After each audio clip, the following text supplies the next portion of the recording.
The cake was melting. It wasn't really a cake, more like a stack of crushed honey buns glued together with peanut butter and drizzled with melted Jolly Ranchers. The smell of sugar mixed with the metal scent of the cell, the staleness of recycled air, and the faint whiff of disinfectant. Darnell Debo Watson stood by the bunk, his broad shoulders almost touching both walls. A blue serpent tattoo crawled up his neck and coiled beneath his ear. He stared at the tiny flicker of fire dancing on the tip of a contraband lighter. Around him, 3 inmates pressed close: Marcus, Tito, and Slim, their faces glowing in the dim yellow light. The lighter's flame sputtered. Debo smiled for the first time all week. "Happy birthday, old man," Marcus whispered, handing him a piece of paper folded like a candle. They couldn't risk a real one. Smoke alarms were sensitive. Debo hesitated. 39 years old today. His 18th birthday had been on the streets of Oakland, surrounded by cousins and beer. His 21st was in county jail. Everyone since then had been behind some kind of bars. The metal door at the end of the tier slammed.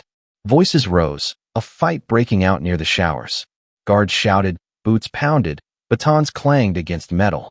The cake shook slightly on the table. "Yo, wrap it up," Tito hissed, eyes darting toward the corridor. But Debo didn't move. He closed his eyes and took a deep breath. "For 1 minute," he said quietly. "Let me just feel like I'm free." He blew out the paper candle. Darkness swallowed the room. A guard's flashlight beam sliced through the bars a second later. "Watson, what's that smell? You cooking in there?" Slim kicked the cake under the bunk. The flashlight lingered. Then the guard laughed. "Happy birthday, huh?" he said dryly, walking off. Debo exhaled. The tension cracked, replaced by muffled laughter. The party lasted 5 minutes before the next cell check ended it. But for a brief moment, in the belly of San Quentin, they had something close to joy. Hours earlier, the day had started like any other. The cell block lights buzzed on at 5:30 a.m., bathing the rows of men in harsh fluorescence. Doors clanked open one by one, releasing hundreds of inmates into the narrow tier like a slow-moving river. Breakfast trays slid down the line: lukewarm oatmeal, white bread, powdered milk. Debo sat on his bunk, tracing the date he'd carved into the wall 2 years earlier, November 6th. His daughter's birthday. She'd be 16 now. He hadn't seen her since she was 10. "Yo, big man," commissary came in. Marcus called from the doorway, holding a brown paper bag. Marcus, Lil M. Hollis was 26, all tattoos and quick wit. A Baltimore kid doing 10 for armed robbery. On his right forearm, a tattoo of praying hands framed the name Mama Joe. He was the block's unofficial chef, known for turning junk food into miracles. Inside the bag, 6 honey buns, a pack of Oreos, a jar of peanut butter, and 2 bags of Skittles. "You serious?" Debo asked. Marcus grinned. "Told you I got plans for tonight. Ain't nobody spending another birthday in here without cake." By mid-morning, the yard buzzed under pale California sunlight. The bay glimmered just beyond the razor wire, taunting them. Basketball echoed from the court. Men traded jokes, tattoos gleaming in the heat. Tito, a soft-spoken Puerto Rican inmate with a spiderweb tattoo across his elbow, joined Debo at the bench. "Heard it's your day?" Tito said. Debo nodded. "You lucky. In here, every year you stay breathing. That's worth a celebration." He smiled faintly. "Guess so."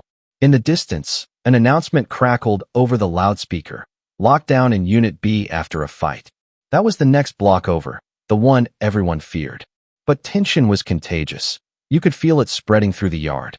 The guards herded them back inside early. By noon, the entire tier was on edge. Someone had gotten stabbed in the shower area.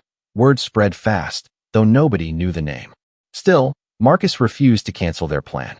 "Lockdown or not," he said, "we makin' that cake." They started at dusk. Marcus crushed honey buns into a bowl, added crumbled cookies, and poured in melted peanut butter like frosting. Tito watched the door while Slim, a tall, quiet guy from Detroit with a tattooed cross under his eye, arranged the Skittles into the shape of a 3 and 9. It looked ridiculous, childish even, but the pride in their eyes was real. Debo laughed for the first time in months. "Man, this the ugliest cake I ever seen."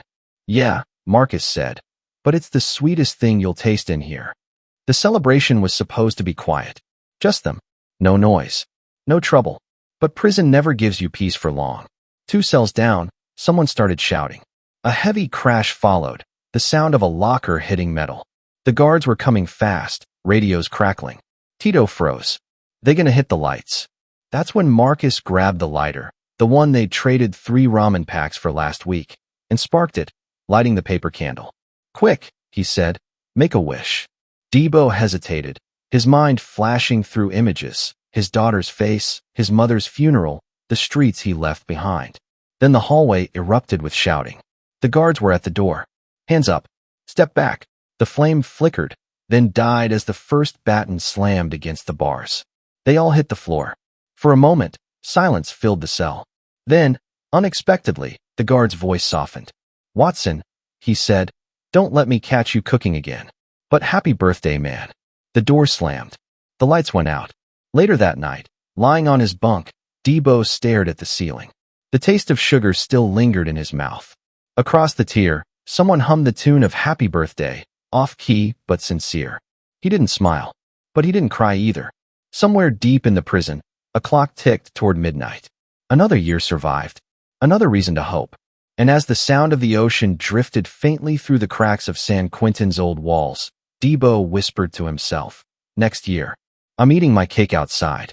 Morning crept into San Quentin like a rumor. Pale light filtered through the narrow cell windows, cutting across the dust and steel. The air was thick, part bleach, part sweat, part silence. Debo woke before the first bell.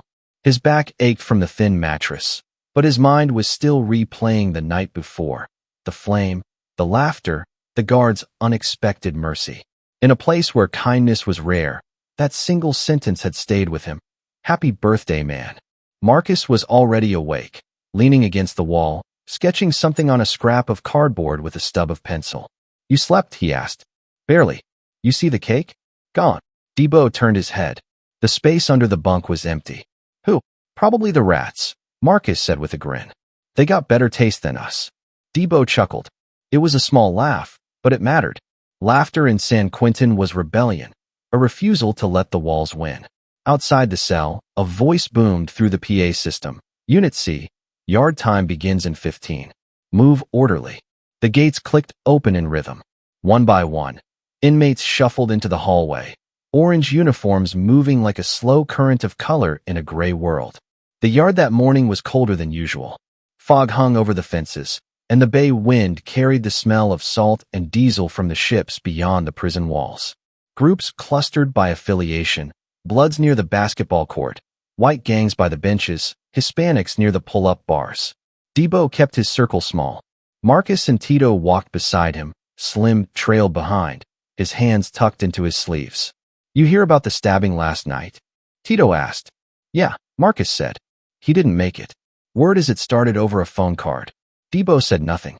Violence was a constant here, like the hum of the lights or the clang of the gates. You learned to live with it, like bad weather. They found a spot near the bleachers, away from the tension. Marcus pulled out a chessboard carved from soap pieces and cardboard. They played quietly while Slim scanned the yard, eyes always moving. Then, from across the yard, a familiar voice called out. Watson. It was Officer Ricks, the same guard who had caught them the night before. Mid-40s, stocky, eyes like cold glass behind mirrored shades. He walked with authority, the kind that didn't need shouting.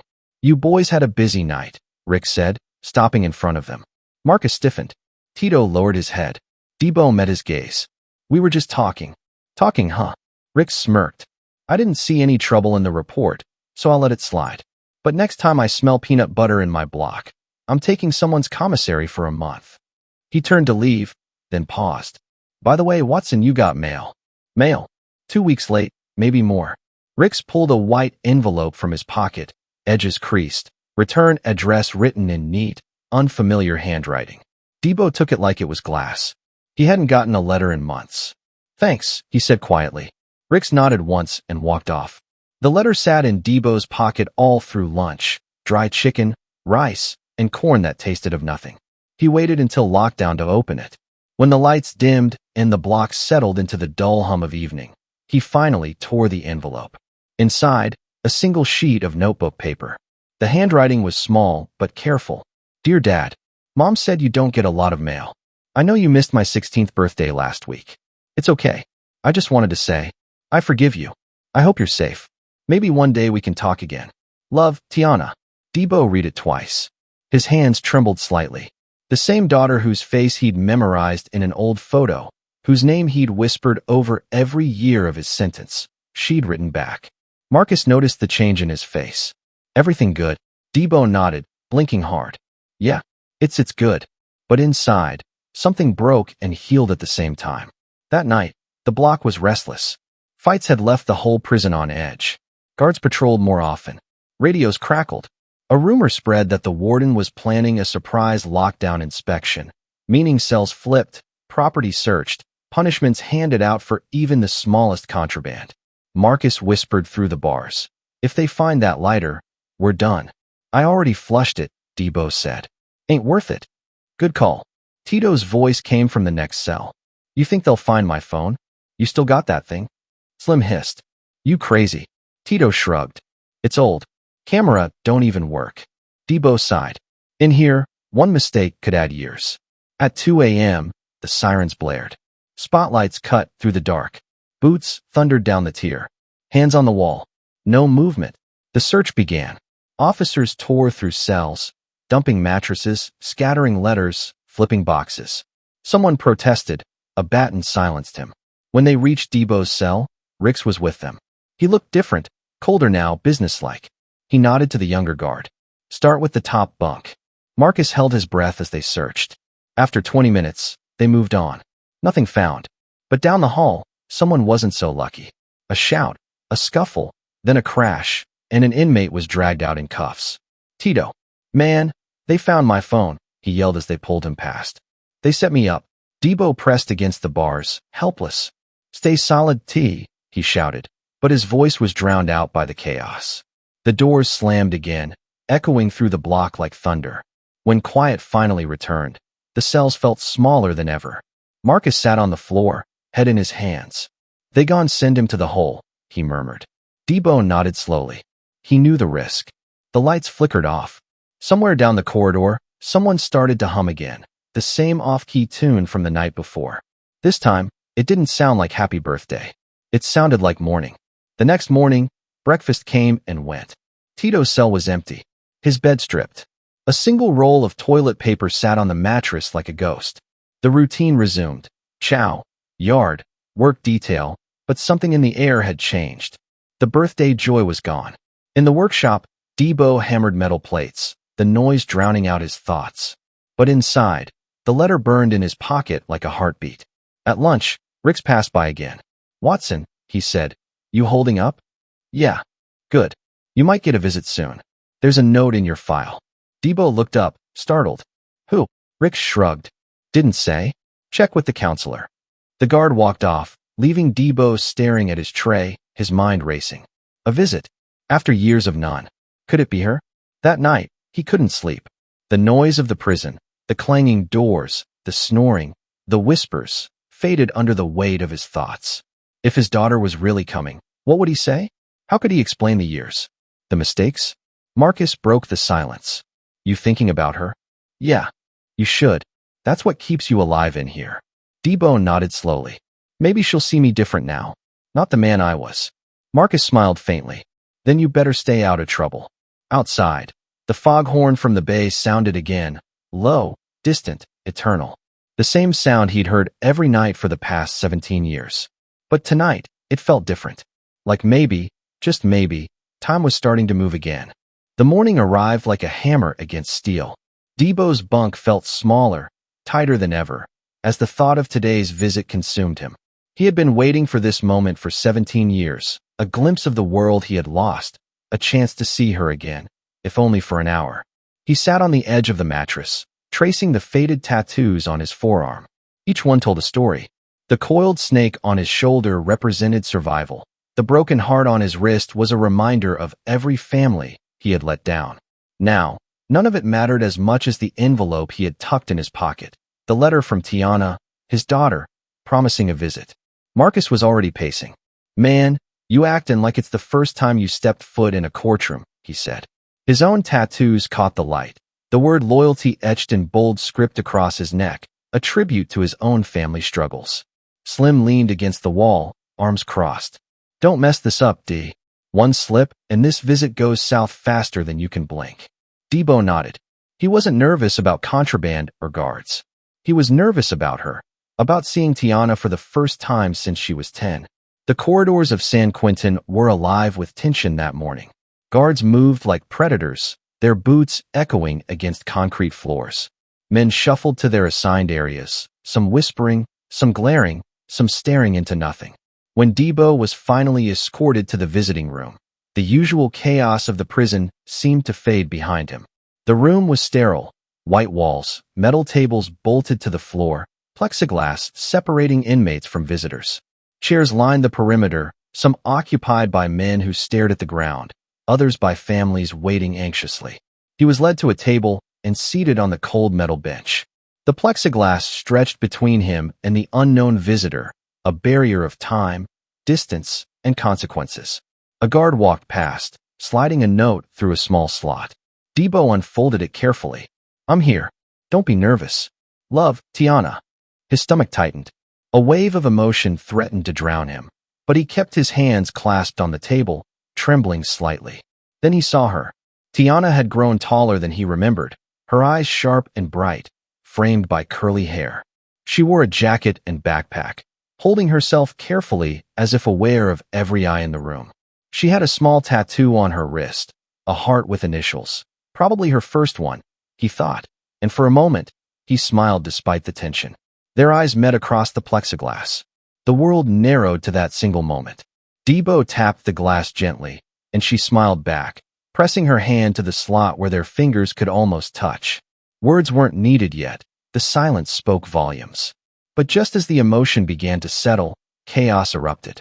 A man at the next table slammed his fist on the plexiglass, shouting. A fight had broken out in the visiting room. Someone had tried to sneak contraband through a visitor. Guards rushed in, shouting, dragging men out. The room descended into controlled panic. Debo's heartbeat quickened. He couldn't move, couldn't take his eyes off Tiana. Guards were everywhere, radios crackling, batons clanging. A young officer shouted, "Everyone stay seated. Hands visible." The intruder was pulled away, cursing and swinging. Another guard slammed a metal chair down, shattering it against the floor. The plexiglass trembled with the vibrations. Through it all, Tiana's face never wavered. She was calm, eyes locked on him. It grounded him.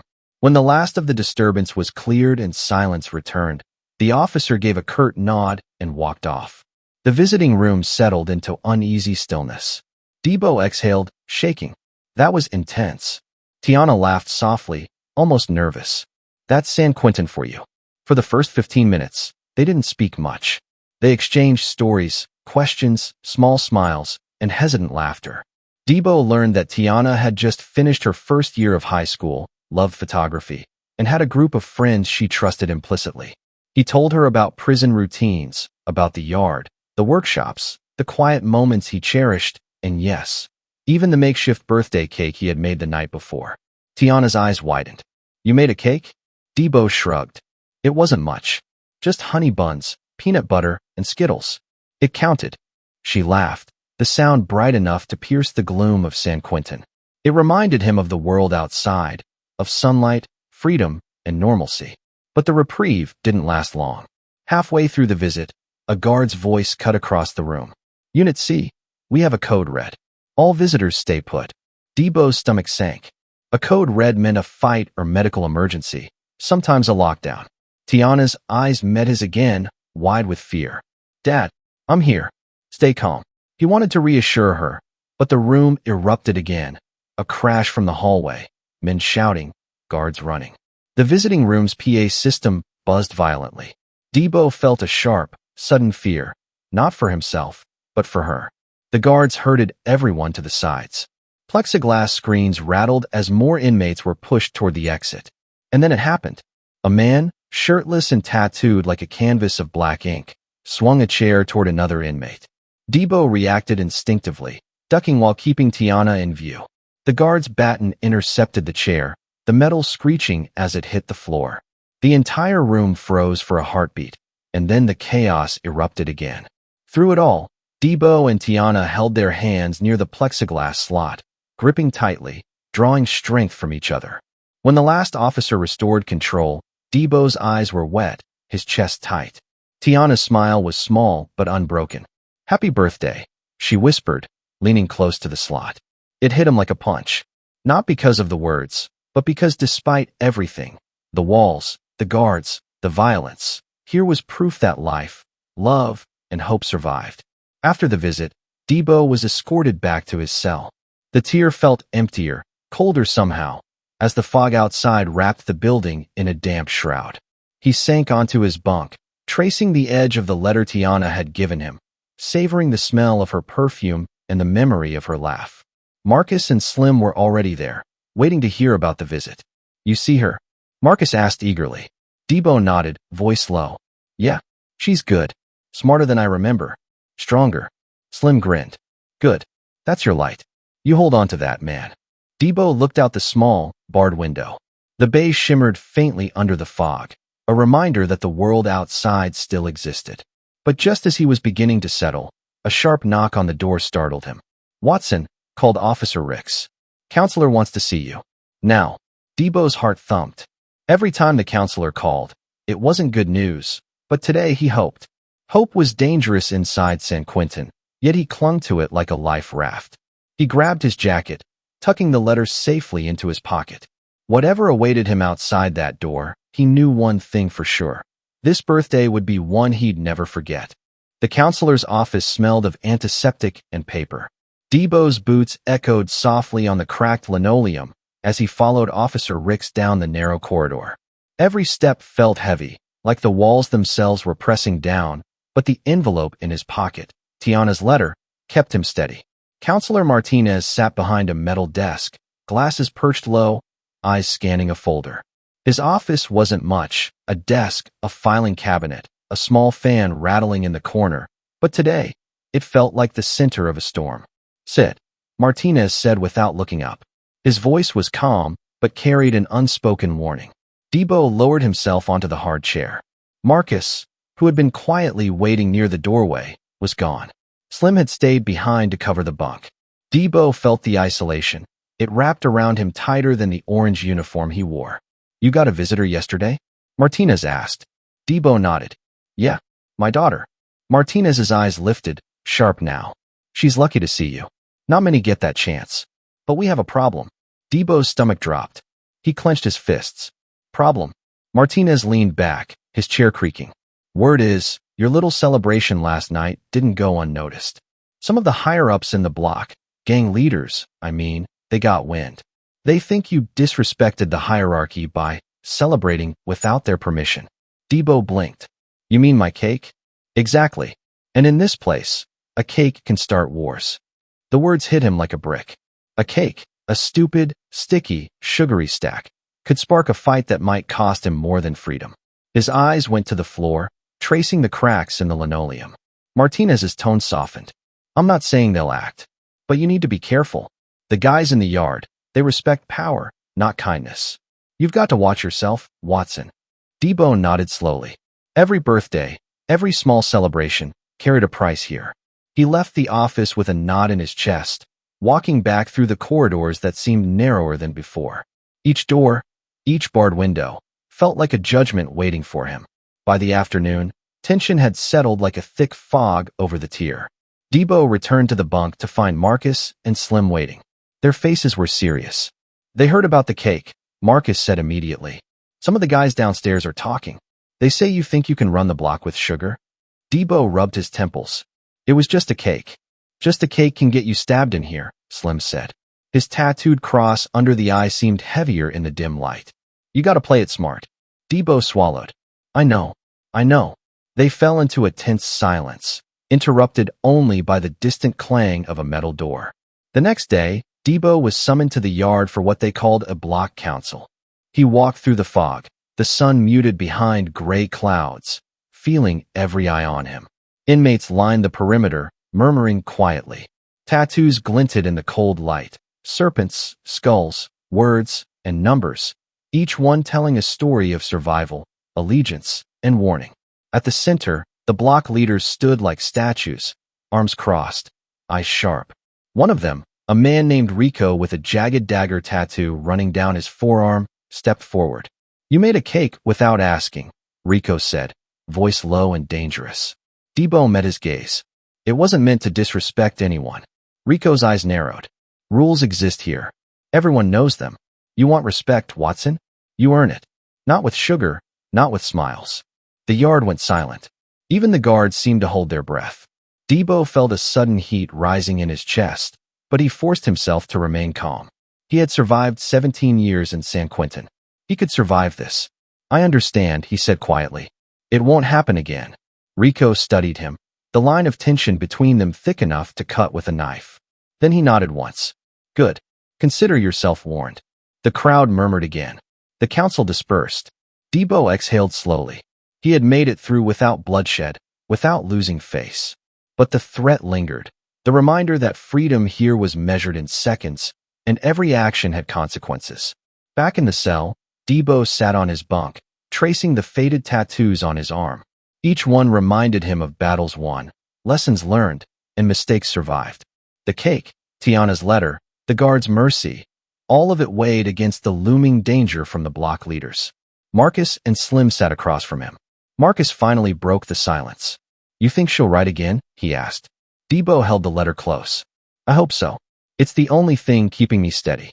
Slim nodded. "Then hold on to it. The rest of this place, it'll try to take everything from you if you let it." Debo didn't argue. He stared out the narrow window at the fog rolling over the bay. Somewhere in the distance, a ship's horn sounded, low and mournful. It reminded him of years lost, of time passing without mercy. But for the first time in a long while, he felt something else, hope. That night, the tier was quiet, almost too quiet. The calm before a storm. Debo lay awake, thinking about the block council, the cake, the guard's words, and most of all, Tiana. He replayed the visit in his mind. Her smile, her eyes, the way she pressed her hand against the plexiglass. A shadow moved across the bunk. Slim was awake too, staring at the ceiling. "You think they're gonna come after you?" Slim asked quietly. "I don't know," Debo admitted. "But I can't back down. Not now. Not after what she wrote." A loud thump echoed from 2 cells down. A signal, a warning, a reminder that this place never sleeps. The next morning, an unexpected twist changed everything. A new inmate arrived on the block, a young man named Jace, covered in tattoos like a walking storybook, his right arm a sleeve of flames and skulls. He had a reputation that preceded him. Word spread quickly. He was connected, feared, and unpredictable. Rico nodded toward Debo as Jace passed. "Watch yourself. He's got eyes everywhere. If he decides you're weak, you're done." Debo's stomach tightened. Jace's gaze met his briefly, sharp, assessing, almost calculating. A storm had entered the tier, and Debo knew he was in its path. By evening, the tension exploded. A fight broke out in the far corner of the yard. Guards shouted. Chairs clanged. Debo ducked instinctively, keeping Tiana's memory close like a shield. Marcus and Slim pressed close. "This place never stops," Marcus muttered. Debo shook his head. "And neither will I. I survived the cake, the council. I can survive this too." The fight ended as suddenly as it started, but the message was clear. San Quentin was alive, and every day, every choice carried weight. Debo lay on his bunk that night, staring at the ceiling. The fog outside had thickened. Somewhere in the distance, the bay whispered against the walls. He could feel the storm building, and he knew the next chapter of his life inside San Quentin was about to hit him harder than ever. The fog over San Quentin pressed against the walls like a living thing. Debo woke with a weight in his chest, the storm of the block, the tension with Jace, and the uncertainty of survival still lingering. Marcus and Slim were already moving quietly around the bunk. "He's looking for you," Slim said, his voice low. "Says you got something he wants." Debo rose slowly, running his hand over the tattoos on his arms and shoulders. Coiled serpents, cracked hearts, words that told the story of survival. Every mark had carried him through years of confinement. Today, they would mean everything. By the time he stepped into the yard, the tier was tense, alive with whispers. Inmates clustered in groups, tattoos catching the muted sunlight, flames, skulls, names of lost friends, symbols of loyalty and power. And there, at the edge of the yard, Jace appeared, flanked by 2 men, his own inked arms like a warning. "You had a celebration," Jace said, voice low, sharp. "You think that makes you special?" Debo met him steadily. "It was just a cake. No disrespect meant." Jace smirked, flashing his teeth. "Rules exist here. You celebrate without permission, you pay." Before the tension could explode, a guard's whistle cut through the air. Jace backed down, but the message remained. In San Quentin, respect is earned, and every move has consequences. The day dragged in tense rhythm. Debo worked in the metal shop, hammering steel, each strike grounding him. Marcus and Slim stayed close, alert. Lunch came, flavorless rice and chicken, but sustenance was enough. "Are you going to tell her?" Marcus asked. "Not yet," Debo said quietly. "She doesn't need this world." Slim nodded. "Then let her be the light. The rest of this place, we'll handle it." Evening arrived. Debo returned to the bunk, tense and alert. Slim whispered, "He's here," pointing to the stairs. Jace entered, eyes scanning, every inch a challenge. "You've got guts," Jace said. "But guts aren't enough in here." Debo lifted his chin. "I don't want trouble, but I won't back down." Time held its breath. The hum of the fluorescent lights, the distant bay, the weight of every tattooed gaze. Then Rico appeared. "Enough," he said. "Celebrate if you want. Nobody dies over candy on this tier." "Got it." Jace's eyes flicked to Rico, then back. The storm passed without bloodshed. Respect had been acknowledged. That night, Debo returned to the remnants of the birthday celebration, crushed honey buns, peanut butter, a few Skittles. He set a small paper candle and whispered, "Happy birthday," imagining Tiana beside him, pressing her hand against the plexiglass. A tap at the door announced the evening guard. "Watson, counselor says you got a visitor note tomorrow." Debo's chest tightened. Could it be her again? The next morning, the visiting room was cold, sterile, but alive with anticipation. Plexiglass separated them, yet when he saw her face, everything else faded. Tiana had grown tall, confident, her eyes steady and bright. "Dad?" she whispered, pressing her hand to the slot. Debo pressed his hand to hers, feeling warmth, connection, hope. They talked for hours. She showed him photos, schoolwork, her small victories. He told her about the block, the cake, the council, and Jace. She listened quietly. "You survived," she said finally. "That's all that matters." He felt it, the proof that hope survived inside San Quentin, proof that life carried meaning beyond concrete walls. Back in the cell, the tear had calmed. Jace kept his distance, respect quietly earned. Rico nodded in acknowledgement as he passed, survival, endurance, and strength recognized. Marcus clapped him on the back. "You made it, man. Birthday survived. And more." Debo smiled faintly. "Yeah, more." Night fell, soft and quiet. The fog rolled gently over the bay, the distant waves a reminder that the world outside still existed. He lay on his bunk, tracing his tattoos, thinking about the cake, the letter, the daughter who had become his light. For the first time in years, he let himself feel it. Freedom wasn't just a word. It was a feeling. And in that fragile glow, Debo drifted to sleep, ready to survive another day, with hope as his shield. San Quentin is more than walls and bars. It's a place where survival is measured in moments, where small gestures, a cake, a letter, a visit, can mean everything. Debo's story reminds us that even in the darkest places, human connection, hope, and resilience can endure. Birthdays may pass, years may slip away, but courage and love leave a mark that no prison can erase.